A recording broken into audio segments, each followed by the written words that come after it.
Hello YouTube family. I hope you're hungry because I'm going to bring you a blues sandwich called Bring It On Home by Led Zeppelin. Hi, I'm Carl Baldassarre, and with this episode I bring to a close my study of Led Zeppelin II, and I'm very happy to wrap it up with this great Led Zeppelin song called Bring It On Home. Let's get into it. So we've taken the journey through Led Zeppelin II, and it's been incredible to revisit this album and revisit all the music. It's been a great discovery and revelation to me. I hope you've enjoyed the ride. If you have, continue to please like and subscribe and share this channel with everyone. I'm trying to build a base here so that we can keep doing this. There'll be a lot more Led Zeppelin, and we're actually going to expand into some other great rock albums and other great rock guitarists and bands. So let's just keep it rolling. I really appreciate the engagement, and I love all the comments. I've been trying to hang with you on those comments, and we're having a really good time. But let's get into the last song of Led Zeppelin II called Bring It On Home. So here we are with the last track of Led Zeppelin II called Bring It On Home. A little bit of background for you. Yeah, I said it's a blues sandwich because it's an incredible blues riff by Willie Dixon, and Led Zeppelin inserted two really incredible kind of guitar riffs in the middle and made this really wonderful track. It's kind of a loose track. When you listen to it really close in the studio version, you can hear pretty much they improvise this thing on the track. You can hear it's really loose. It's not quite all glued together, but it's one of those things in the studio, man, you'd just rather have a vibe than perfection, and they really nailed the vibe on this thing. So it's really cool to kind of listen to. But by way of background, the main blues riff came from, was written by Willie Dixon and performed by Sonny Boy Williamson. Sonny Boy Williamson II, because there was a first one and he took the name and made it the second. That guitar riff was originally structured like this. It went, the blues figure went up.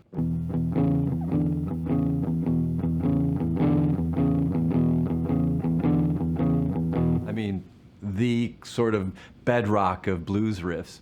And I think, I know Jimmy Page played with Sonny Boy Williamson back in the 60s and did a session with him and Brian Auger of all things. And I have a feeling that that sort of swingy kind of blues riff was foundational for Jimmy Page. And I would say that that kind of riff and the riffs like with the swinging kind of eighth notes really became part of the source material that Led Zeppelin was founded on, kind of that swinging feel. So Jimmy Page's interpretation of that riff, it wasn't the full three phrases, it was just two of them, and he played it like this.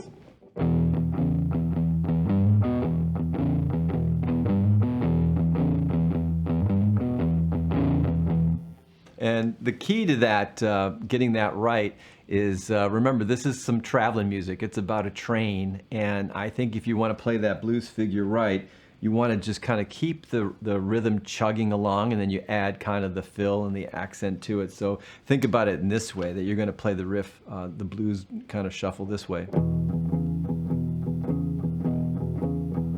want to keep that going, keep it chugging, and then you'll add your fills. But keep the rhythm. Yeah, and that's how that blues riff comes together at the beginning of the song with the great harmonica fill, and a really great, I mean, a real tribute to Sonny Boy Williamson, the way Robert Plant sings those lyrics by Willie Dixon.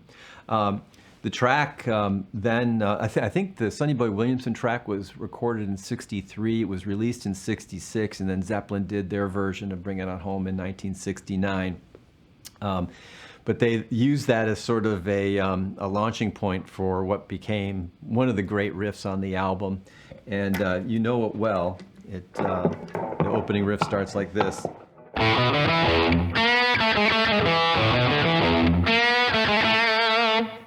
And I have to say that, I mean, that's really one of Page's greatest riffs.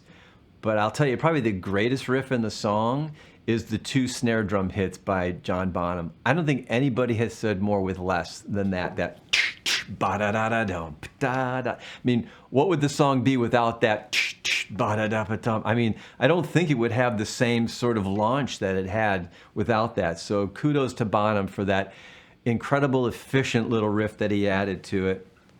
And Jimmy Page, on the studio version of this, really, started to show some of his texturing and his layering. And you saw in the opening guitar part that I played the 3 parts that he does in the studio. He's got the main riff.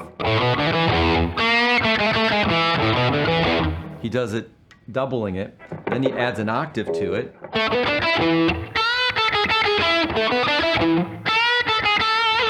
And then he adds a harmony to that, which is this.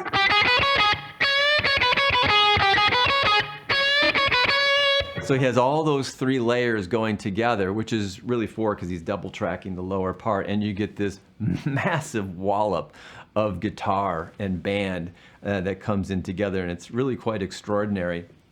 A couple things I want to say about getting that riff right, and this is kind of, really, really listening to it very, very, very closely. I've seen people play this opening riff, actually using hammers.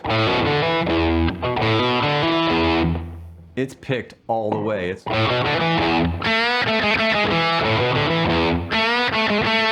And it's not easy because you've got string skipping you've got to do. I find it's a little easier to put a little angle on your pick this way, so that every time you strike the string, there's a little bit of escape angle on that, so you can get through all the...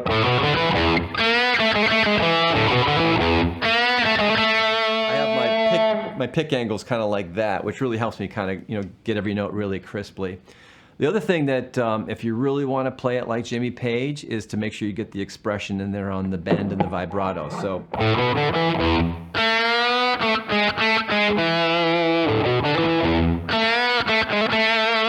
and that bend, it's not like super fast, it's actually micro slow. You can hear. So it's not like immediately going to the B. He's actually kind of...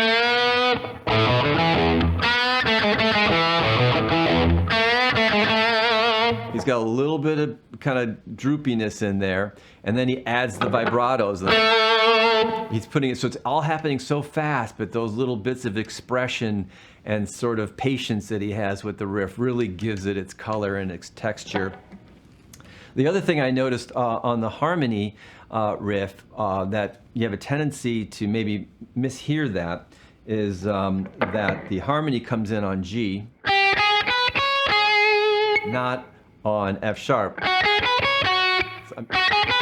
Some people play it with the F sharp, but no, it's coming in on G. It's got that little chromatic push in there. And by the way, you can tell that that's actually consistent because on the blues part, that riff is a G to G sharp, the same thing. See, it's the same thing right there. And so he's using that in the harmony. And it's a gorgeous little harmony when it all comes together. There's no solo on this song in the studio version, but on the live version, they expand this song, and I'll do some episodes on Led Zeppelin studio versus Led Zeppelin live, and Bring It On Home is one of those tracks that goes through a tremendous metamorphosis on the live version. My first exposure to that was on this first bootleg album from them playing in 1970 at the LA Forum. September 4th, I think, was the date. And this album came out just before the third album, so the first 2 albums were out.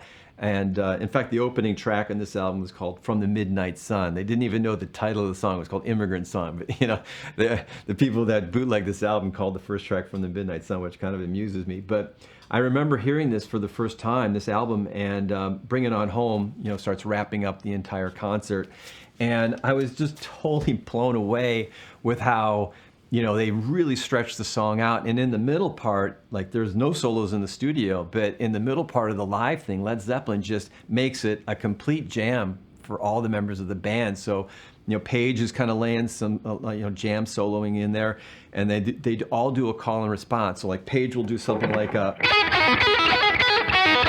And Bonham will do his trip, and then Page will go... and they'll do that between Page and Bonham, and then Page will do a riff, and John Paul Jones actually is following him, and then Robert Plant's doing the same thing, and they really stretch it out. It's just incredible improvisation, and they're playing as they're listening to each other, and they're just throwing this conversation around, and it's so extraordinary on the live version. The other thing I like about the comparing the studio and the live versions is how the opening blues riff changes from the studio to live. So if you go back to the foundational blues figure, which was Sonny Boy Williamson, which I mentioned earlier, you know, he's using kind of a 3-phrase figure. He's doing a, he adds the 3rd phrase to that, and then Page does it where he cuts it off a little shorter on the studio version. But the live versions, and there's so many of them out there. There's the Albert Hall version, you know, there's on How the West Was Won, but my favorite one is the one from Blueberry Hill that they were doing really early on, and I just love the way he did it. I remember Robert Plant was, speaking to the audience. He said, you know, there's 18,000 of you out there tonight, and 18,000 pairs of hands should sound pretty good, right? Right. And then Page comes in with the, and he starts chunking that away, and it just, gosh, you can't help but not just groove to that riff. And then he adds the little filigree to it, which is totally different than the studio. It's really great. He does this. He goes.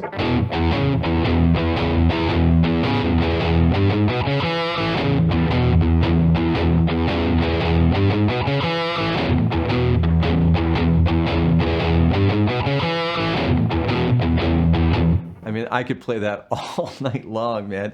And the crowd just really gets into that when he does that super chunky thing live. And every version I've heard, it's such a crowd pleaser. So, you know, Bring It On Home, it's a great kind of towards the end of the show, because it does kind of bring everything home, and it certainly closed out the album. And for me, it closes out all the episodes that I've done now for Led Zeppelin II. It's been an amazing journey. I just want to thank all of you for your support. I want to keep continuing here, so if you don't mind, like and subscribe and share and comment. We've got a really good sort of conversation going on in all those comments.